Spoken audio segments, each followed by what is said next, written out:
There's nobody being like, oh man, we got to take this company public on Ethereum instead of just like the New York Stock Exchange or the NASDAQ, right? Like they might if there was an actual pathway to do that, but no one's really ever been even allowed to try.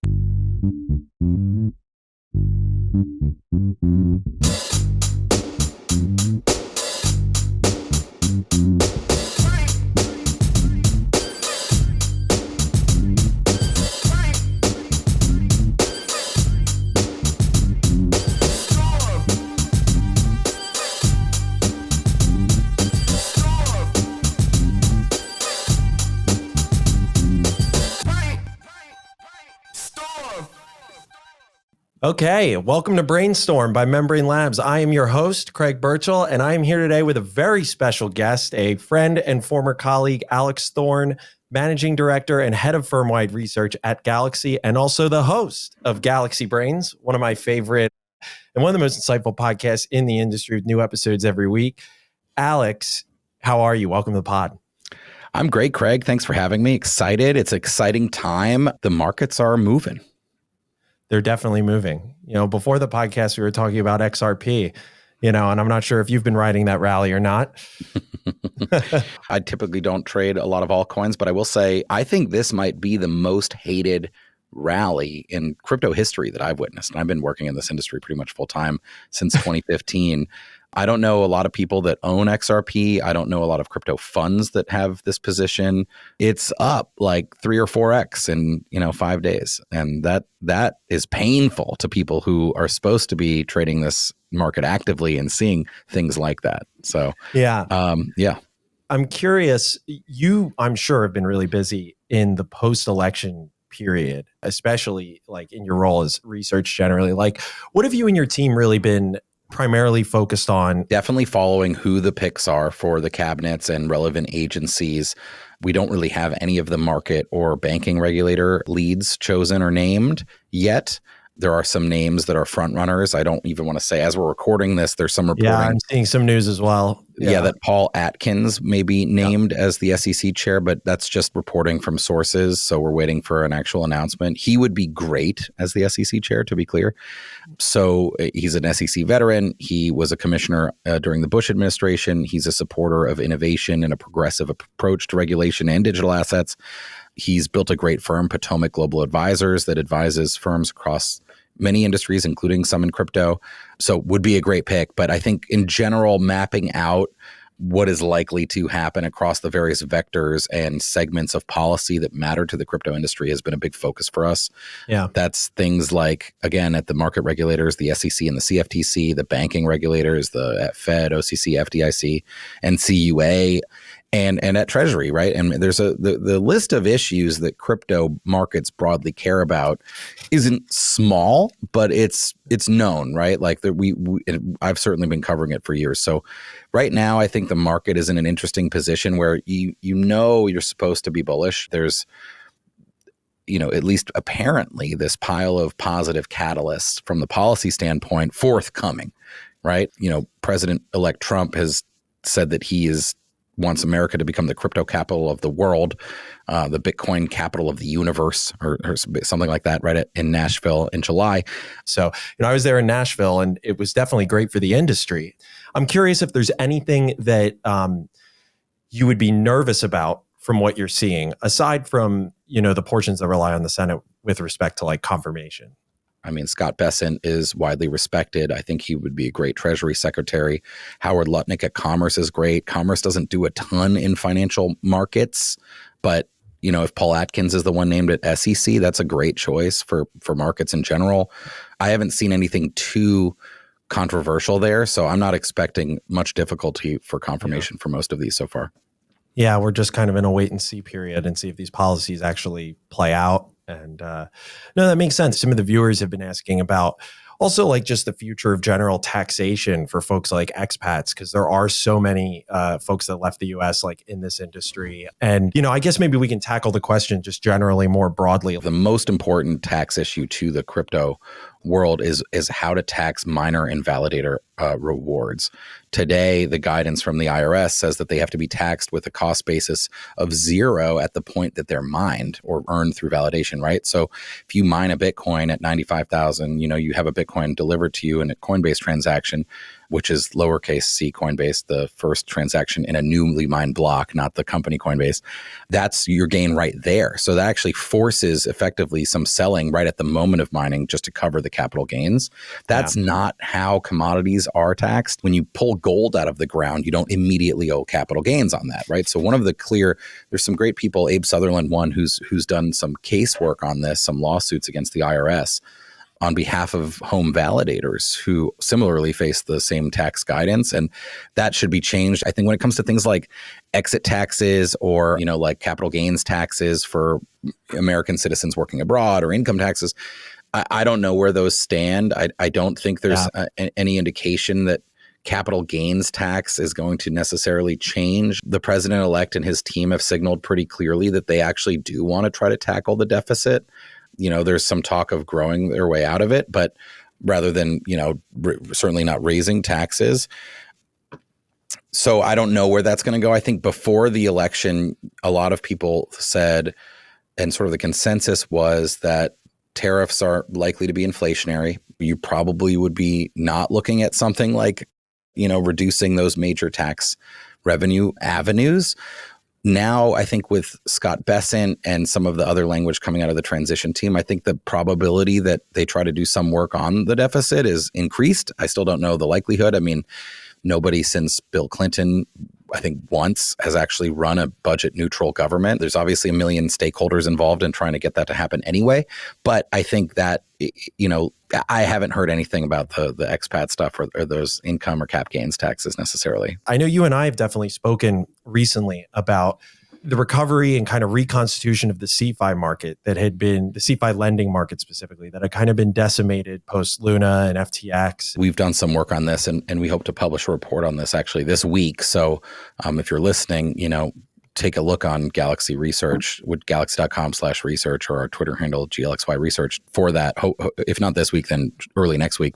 We did some analysis on the size of loan book, the aggregate loan book size of the CeFi lending market. So imagine all of the now bankrupt lenders, right? The BlockFis, the Celsiuses, the Genesises, most of these we can get information about their loan book size either from the bankruptcy documents, historically speaking, or even like Genesis used to post this basically every quarter, right? So, I mean, yes, of course, we're relying on, none of those companies were publicly traded companies, right? So like we're relying on what they reported, either in bankruptcy or otherwise.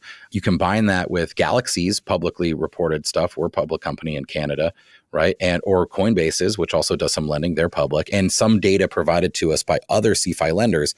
And you can get a pretty interesting picture of just the enormity of the aggregate loan CeFi lending market, outstanding loan book size, basically through the collapse and into present, right? I mean, but the peak is something like Q1 2022, which makes sense. Q2 is when Luna unwound, and Q3 is when like Three Arrows and Genesis, we now know, basically unwound. Like I think Q3-4 is when BlockFi like had to basically go belly up, right? So like you remember that awful fun time in the lending market. Very bad, no good, totally awful 2022. Lending markets were hit huge. I mean, we went from like over 20 billion in loan book size to basically like zero, right? All at once in that market. That market has slowly rebounded over time, right? So that's good. I think that adds liquidity. One interesting wrinkle here is the launch of the Bitcoin ETFs, which you can now do margin on, right? And securities lending. So now you've got, just in general, like the prime desks at a variety of top tier brokerage firms like Fidelity, right? That will lend you cash on your Bitcoin holdings, right, if they're the... So the market is evolving. I think you're also likely to see more entrants from the traditional side. Big banks, right? I mean, even, for example, Cantor Fitzgerald had previously announced that they were going to, at Bitcoin Nashville, that they would open some loan facility that would lend cash on Bitcoin collateral. So, and with regulatory changes from the banking regulators, you could imagine that expanding, right? So that CeFi market has gone through a real roller coaster. I mean, people remember like the sort of excesses of Genesis and Celsius and and during that time that obviously like contributed to that massive rise, but there is significant demand still for lending. And the CeFi markets, I mean, they're different. They're different than they were, right? Galaxy is a good example. Like I think Coinbase too, as far as I know, we don't lend to retail, right? There's no giant pot of retail CeFi money that was being accumulated in 21 and 22, but the demand from the institutional side is growing. Well, and I'm curious to hear too about that because a lot of the CeFi market is also kind of this like wholesale market between the lenders themselves. A lot of those retail aggregators kind of disappeared. And we hear, we've met a few folks that are like mainly out of, Europe, frankly, maybe Europe and Asia that are coming around and trying to become more of like a funnel for that activity. I'm curious if you're seeing anything on that retail aggregation side, the folks that are borrowing from retail or lending to retail, and then in turn going into the wholesale markets themselves. I haven't seen that myself, but definitely could be true. I think, where savvy crypto retail is on chain. There's a robust, as you know, lending market now in DeFi across chains. And so I think that's been quite resilient. And we see pretty strong growth. I think it was something like 11 billion in open borrows across 20 lending applications and 12 blockchains as of Q3 24, so at the end of September. That's a lot. That was a 517% increase in open DeFi borrows over the previous 7 quarters.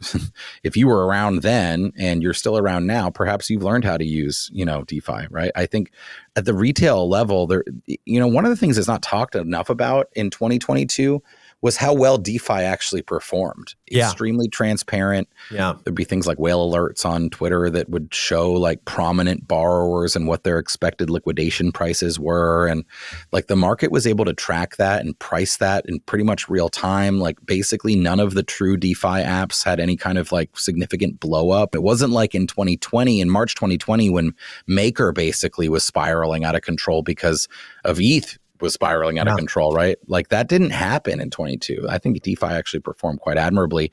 And if you were there then and you're here now, I think it performed how it was supposed to, at least. Yeah, right. I mean, definitely like, TVL and loans went down and many got liquidated, no doubt, but they did get liquidated, right? They didn't like cause the systems to collapse.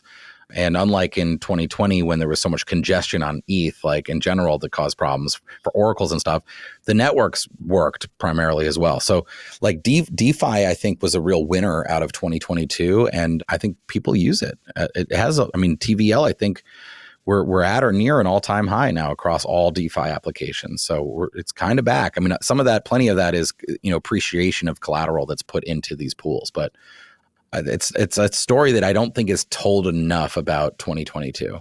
I'm curious your opinion on the evolution as more of these kind of hybrid on and off chain solutions may come about, where like I think they're doing, they're setting up their own broker dealer, but then when you purchase Tesla stock or something, you're getting a Tesla token that's coming from them, but it's actually held with the brokerage. Do you think that there could be a rise of some of these kind of like hybrid hi-fi solutions, given that we might have a different opinion, at least in the US side, of how to treat DeFi?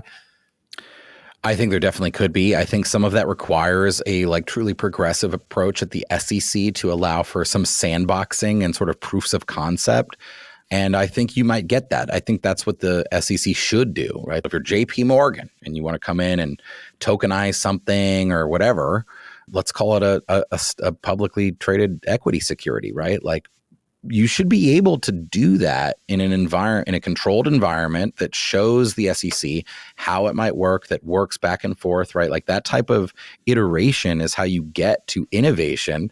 And I think that's what the SEC needs to allow. And I hope that's what will happen so that you can start to play with more innovative token structures, right? Whether it's like you said, whether it's, lending related backing, bring more types of RWA on chain, or if it's, new types of structured products, or if it's just bringing other types of assets into crypto in a way that can actually, be done in the US, in the US capital markets. Like that is, I think, long-term what DeFi needs to actually thrive. Because right now, DeFi is quite useful, but it's really just servicing a cohort of on-chain wealth, right? I mean, even firms like Galaxy, we interact with DeFi as well, but like there's nobody, I always use this joke, like there's nobody being like, oh man, we got to take this company public on Ethereum instead of just like the New York Stock Exchange or the NASDAQ, right?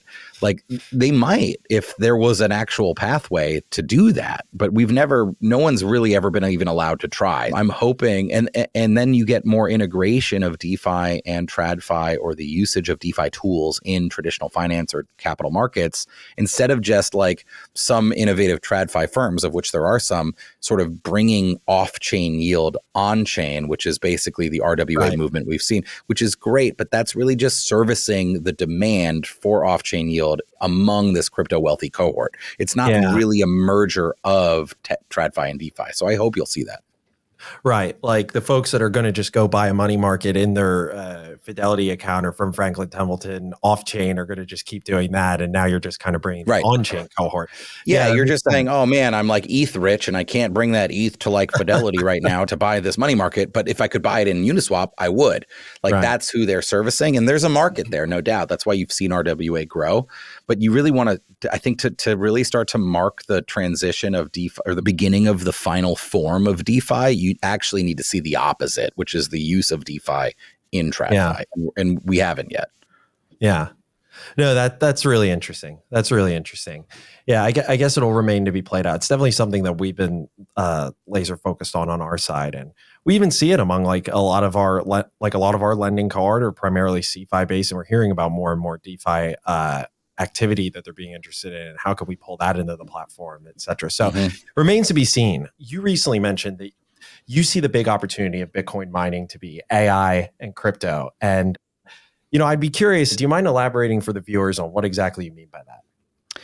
Yeah, it's actually a little bit of the opposite. It's kind of me joking that the AI crypto sort of meta that's going around a lot, particularly in the market right now, which is very focused on like AI agents launching their own meme coins and stuff like that.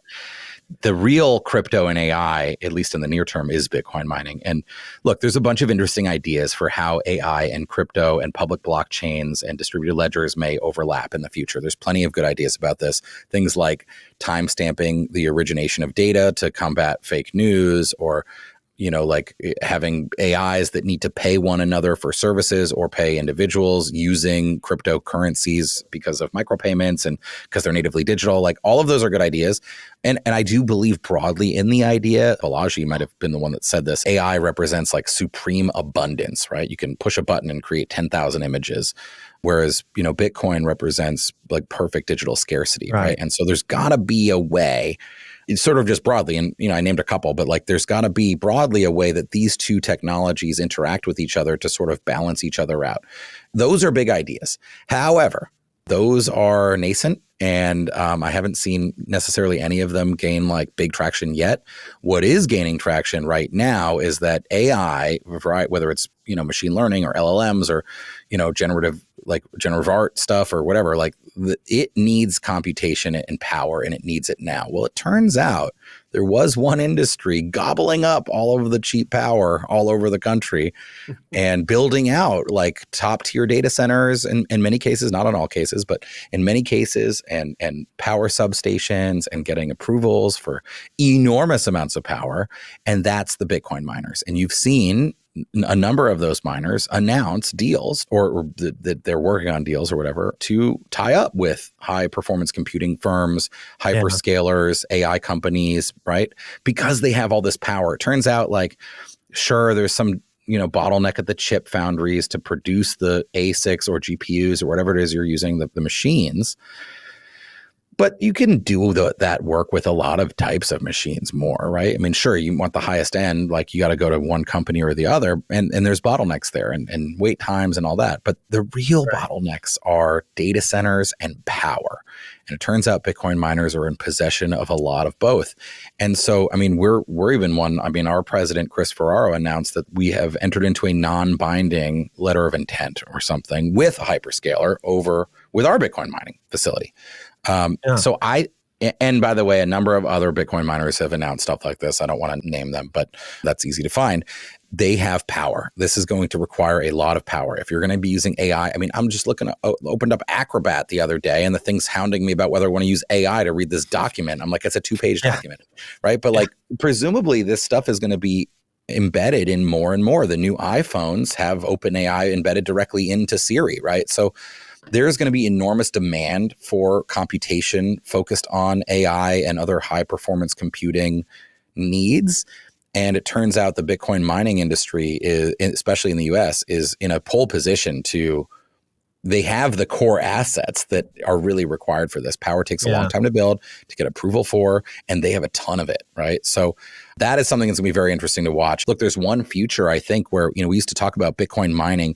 Bitcoin mining in general is great at capitalizing on and monetizing stranded power, right? Whether it's a lone oil well in the middle of nowhere that a truck comes to pick up the barrels every day, but it has methane and gas that it flares. Well, either you flare it, you just release it into the atmosphere. That's bad. That's worse than CO2 for the atmosphere. Or you burn it, which is called flaring. But what many opportunistic people have done is they cap it and run a methane generator to power a Bitcoin mine. Bitcoin mines, unlike they need a lot of power, they don't need a lot of bandwidth. You can run it off like a cell phone, right, of bandwidth. So it's really good for capturing and monetizing stranded energy, even sometimes far away from grids, right? It's another reason in Texas why all the renewable energy, like the wind power there, which is intermittent, Bitcoin mining is a great sink and faucet to absorb and then give back the power. You can imagine with the data centers, it could look something similar. So like you could imagine ASICs that fit into the normal standardized rack space. And you could say, well, if I'm a big data center and let's say I have some space, some time in between big hosting clients that are doing AI, or I've got some extra rack space, you just flip on the Bitcoin miners until you fill that with something that pays more per megawatt, right? And you can imagine that like this is also good for Bitcoin long term because it could decentralize Bitcoin mining across the world's data centers. And I think it's quite useful for that. So I don't know, there's a lot of interesting things to think about this, but I do think it's going to be a big part of the story. The Bitcoin miners in general are going to be a big part of the AI story. In my mind, other than digital assets, blockchains, Bitcoin, crypto, the other biggest trend in technology is AI. So like the idea that there is a genuine near-term demand for overlap there is very interesting to me.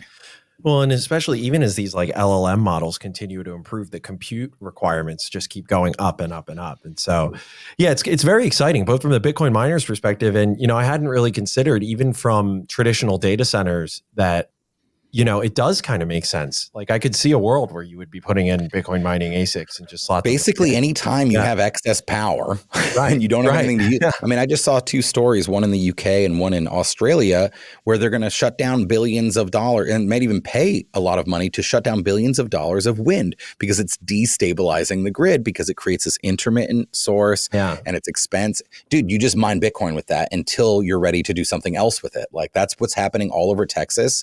It's an extremely useful thing for balancing the grid, for providing that, again, sink and faucet to either suck up or give back the electricity as needed. Bitcoin mining is a large, flexible load, which means that it uses an enormous amount of electricity, but can turn on and off in an instant. And there are very few things, maybe none, that are as good at that as Bitcoin. And that is super useful for any big user of power, whether that's a grid or a data center. That's one of the most it's one of the most not mentioned features about Bitcoin mining and like the mainstream media is just the grid stabilization aspect of it. You only hear about like the raw nominal like amounts of power, and you never hear about, I mean, you do in our circles, but you don't actually It's complicated. People don't really understand how electricity works. Like you can't just like build a bunch of electricity and then turn it off. Like it's going to run all the time and you need it, right? We run an alternating current, right? Like it's produced permanently. So like there has to be enough when spikes occur in demand, like at night when everyone comes home and turns on the evening news or whatever,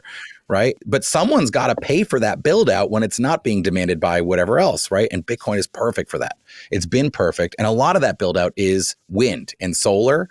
And that stuff, a lot of it wouldn't be economical if there weren't a buyer like Bitcoin to set the floor there. So it actually is good for the environment in terms of helping to fund and build out renewable energy resources on electrical grids. Well, that is a phenomenal statement. And so before we close out, are there any research reports, white papers, anything that you would recommend to our viewers? Well, like I said, we're going to drop this lending report very soon, and it has some of that data, particularly on CeFi.